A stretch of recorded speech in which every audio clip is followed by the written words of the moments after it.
You are now watching the Biz to Biz podcast with Alan and Justin. Yo, what's up, everybody? It's Justin live from B2B Vault, the Biz to Biz podcast, sponsored by Nationwide Payment Systems, hosted by this guy, the Rocky Balboa payment processing himself, Alan Kopelman. And in today's podcast, Sean came up with the idea of 5 things that we'll never do again. I had a few interesting things that came to my mind, but I can't say I'll never do them again. So, there's that. But I have a couple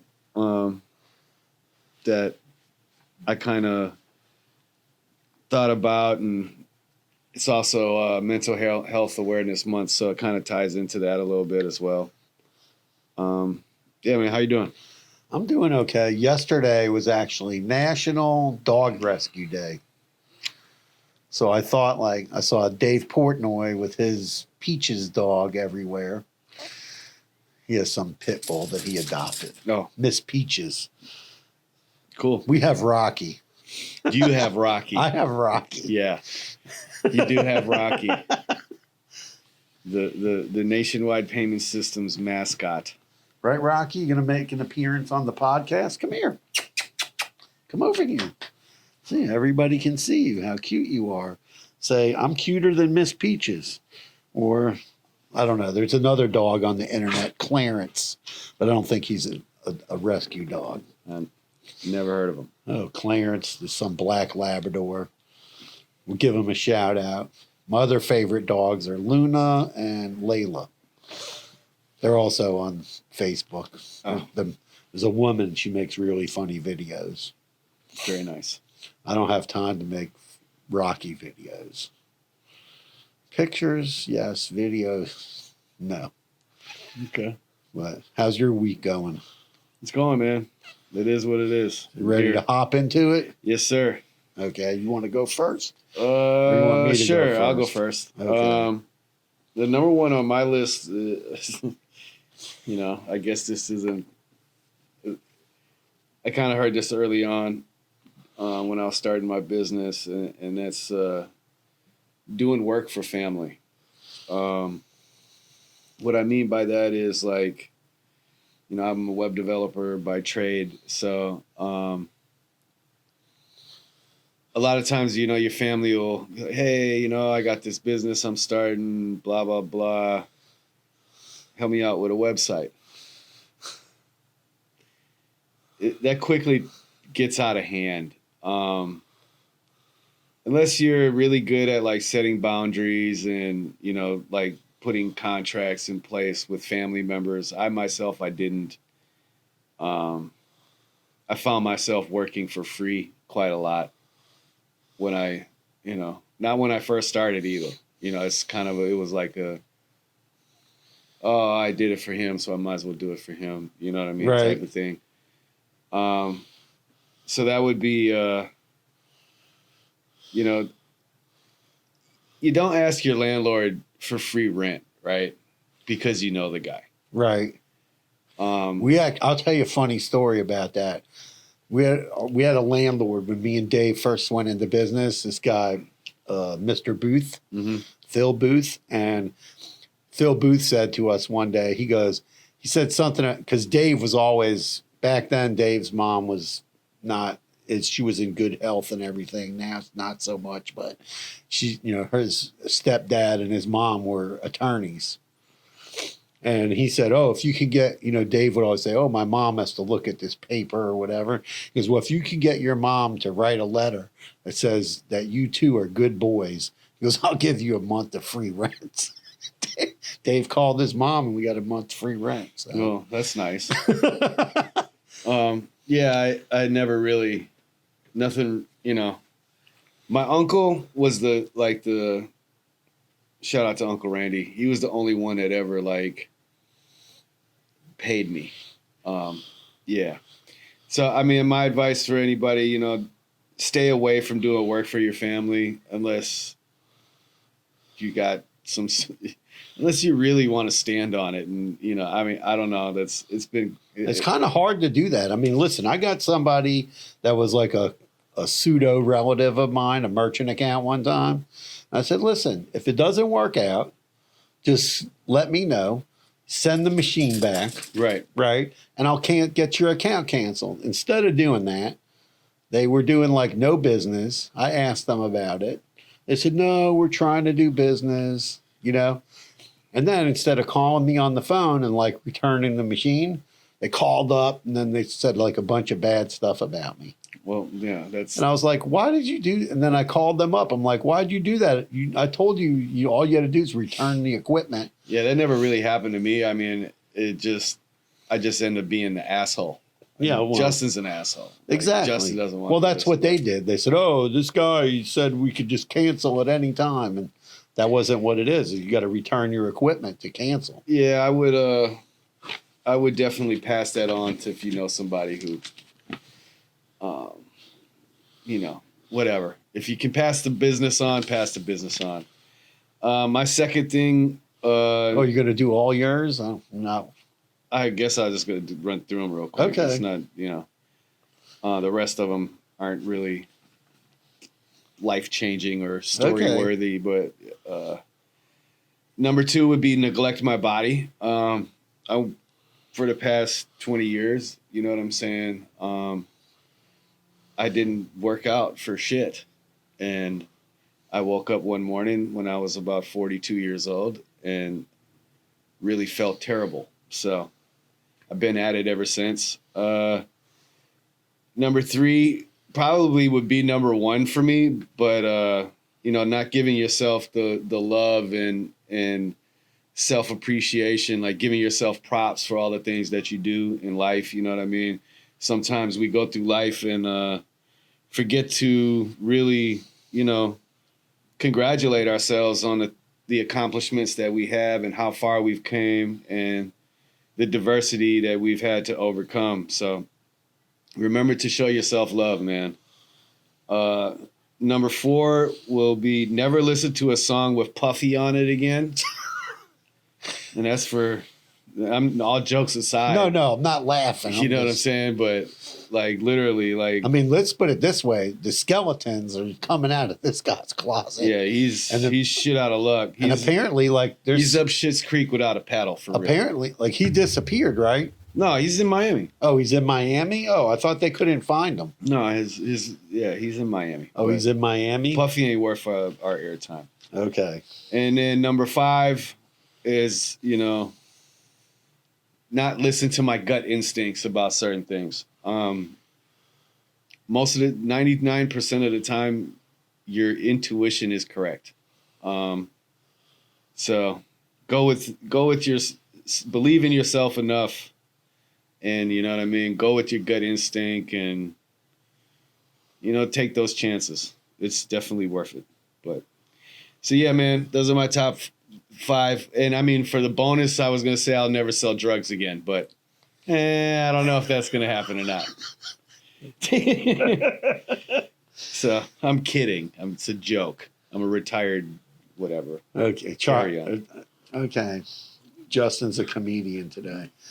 So I probably got more than 5, but one of the things, like you said, about abusing your body, you know, I think that you have to, you know, my mom is like a toothpick. Okay. So she always told me, my brothers, we were fat.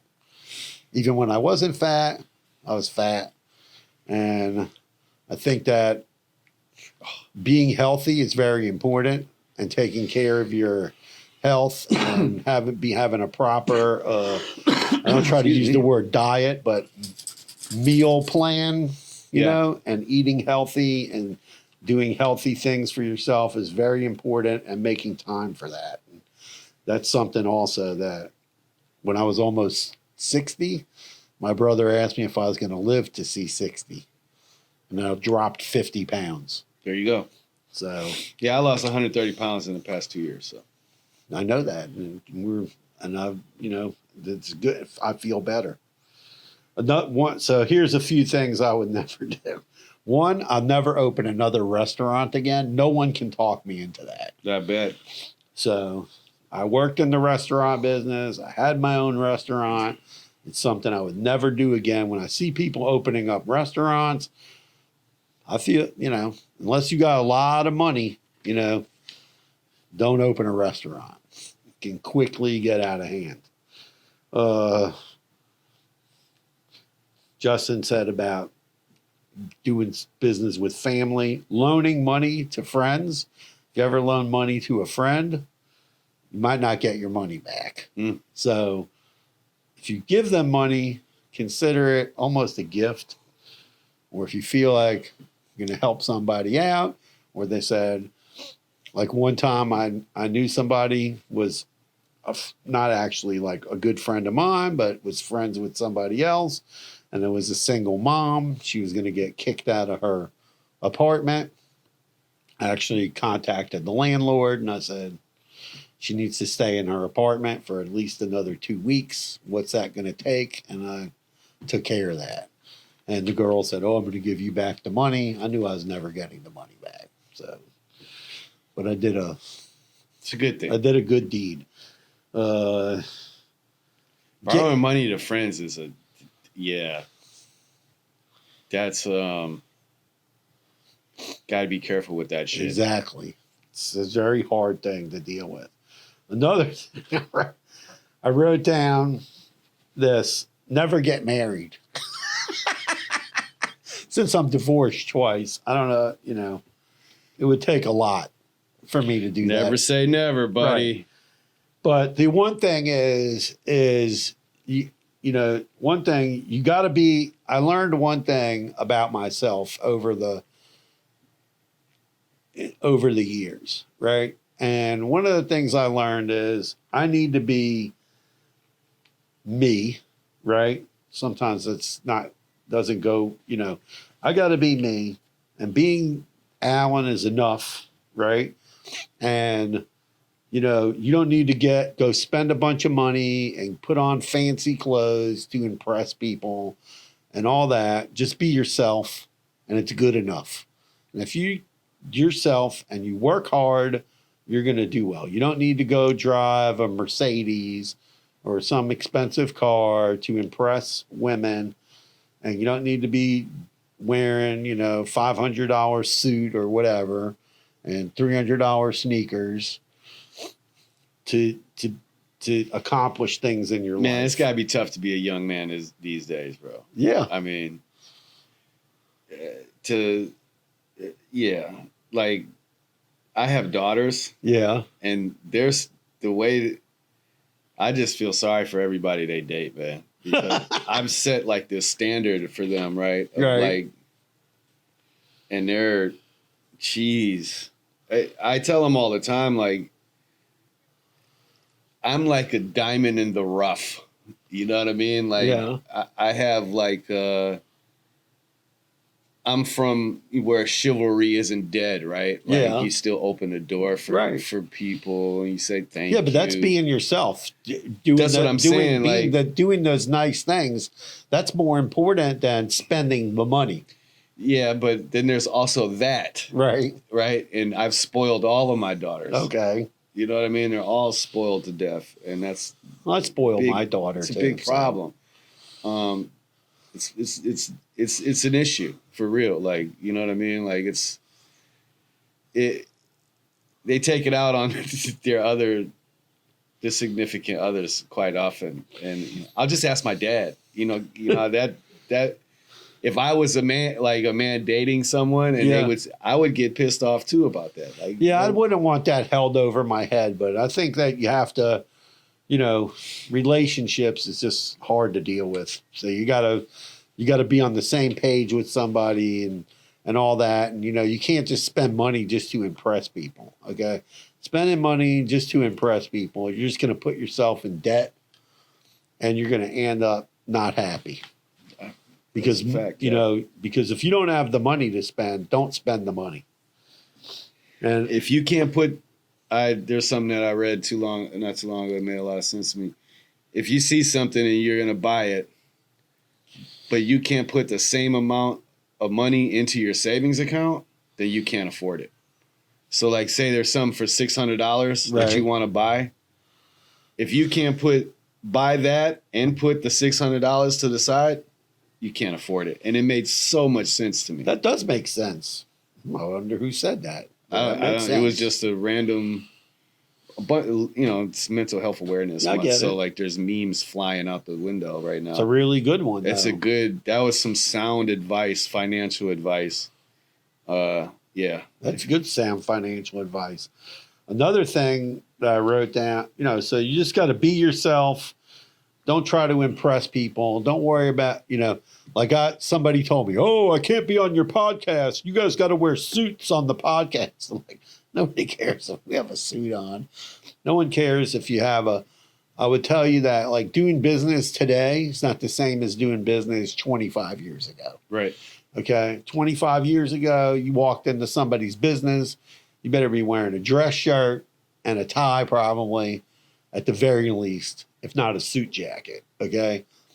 Today, people are doing business mostly on the internet. Even if you go meet somebody in person, most of these people, me and Justin were at a convention like last year. There wasn't hardly a person walking around with a suit on. I mean, we've been at conventions all this year. Yeah, we've been at a bunch of conventions. But yeah, no, the amount of people that have suits on it. Yeah, most people are wearing T-shirts. They're wearing a logoed shirt, a T-shirt with some funny saying on it, Mm-hmm. right? We saw people with shirts on that said AF. No, I'm just saying, like people are thinking about business in a different way. You know, it's a more casual business atmosphere. So what are you saying? Never do what? Just saying, like you don't need to be yourself. You talk to people and be yourself. Show that you're cared, you're honest. You don't need to dress up in a suit. Because, it's funny, like when I first started in credit. Never fake the funk. Right. When I first started in credit card processing, I'll tell this story. It's really funny. So me and Dave worked at this company, and the guy had this ad in the Yellow Pages, and people would call up, and we'd go on the lead, right? Mm-hmm. So I go on the lead, and I remember I signed up this guy with a bartending school, right? And I bring the application back. I'm all proud of myself because I was brand new in the business, right? Mm-hmm. Signed the guy up for credit card processing, bartending school. And the guy's looking at the application. He's looking at all the information. He looks at me and goes, let me ask you a question. I go, yeah. He goes, was this guy wearing like gold chain and he had nugget jewelry? Gold nugget ring. And I said, yes, why? He goes, I could tell by the paperwork. It's a gold nugget guy. And I was like, that's crazy. And I was like, yeah, you can't be impressed. Like when you go meet somebody, my dad even told me, I saw a guy once with a Corvette. And I was like, wow, that guy's got a Corvette. My dad said, don't think that person's rich. That could be leased. Could be somebody else's car. Mm-hmm. You don't know. So you can't just go by, oh, I went and the guy was wearing, a Patek Philippe watch. It could be fake. Could be a fake Rolex. Could be a Rolex instead of a Rolex, right? You don't know because some people are doing all that. It's all show. It's a smoke and mirrors show to impress you, right? And then you get dragged into a bad investment or you get catfished. Mm-hmm. You could get catfished in dating and you could get catfished in a business deal too. Because the person's not who they say they are. So, you don't want to go, you can't go by like just somebody's appearance when you go see them, and that's one thing that I've learned. So you can get yourself in a lot of trouble with things like that. Mm-hmm. But it's, that's life. You make mistakes and then you hope not to repeat those mistakes, and you learn from your lessons, like if one of my friend's kids told me they wanted to open a restaurant, I'd sit them down for like a half an hour and talk them out of it. You're going to work all the time. You're never going to see your family.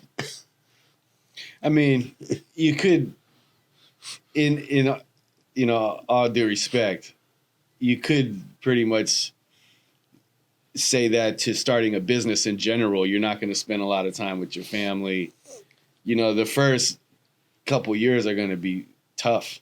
No, that's true. And if And even after the first couple years, if you do survive, there's going to be times when you have to make some serious sacrifices. I mean, you know, it's not just restaurants. No, it's not. But I'm saying restaurants. But a time-consuming business. Restaurants is just, yeah. I mean, my wife's been trying to get me to open a restaurant for 10 years, bro. Like, before the veganism shit was popular and was just getting, you know, the notoriety of like, this is how you should be living. This is how you should be eating. You know, I've been eating healthy for a long time, but yeah, she could never talk me into it, ever. Never. It's a hard, no, but it's like if you open a, that's why you got to wake up at 2:00 in the morning to get ready for the day, yo. Yeah. And then you got to work all day. And then you got to sleep for a little bit of time. And then you got to go prep everything again for the next day. Yeah, not just that. You got to go buy stuff. You got to, you got to buy on your off stuff. days, you got to go to the grocery store and do more work. Right. And then you got to craft your menu and then build your menu around the food that's available to you at the grocery store. Like, it's just, I don't know. I watched Anthony Bourdain, rest in peace, No Reservations, for so long. Like, he would just tell horror stories after horror stories of working in the kitchen and starting different restaurants and failing and starting again. I mean, some people, the passion that they have for that is relentless, right? Like, you have to be they're relentless. just a chef. They're like, I'm a chef and I'm going to do this shit one way or the other. They don't care if they're rich or if they're dirt poor. You know, every chef that I've ever met in my life is overworked, underpaid, on the verge of committing suicide. I'm not making a joke. Like, no, that's true. It's very like, stressful. Like, every guy I know is like, yeah, man. I mean, I worked in a hotel. I just don't think it's a good look, bro. I mean, I worked in a hotel. Like, when I was a chef, I remember the first chef job I had, I worked in a hotel. We had a breakfast, lunch, and dinner restaurant. We had banquets. We had to feed the employees every day. I mean, there's just a multitude of stuff going on all day long, nonstop. You got to manage your staff. You got to manage food. It's just a lot going on. Yeah. Anyway, what else you got on there? That was pretty much my whole list. Like, you just got to, the catfish thing, that almost happened to me one time where I almost got catfished by somebody where they pretended to be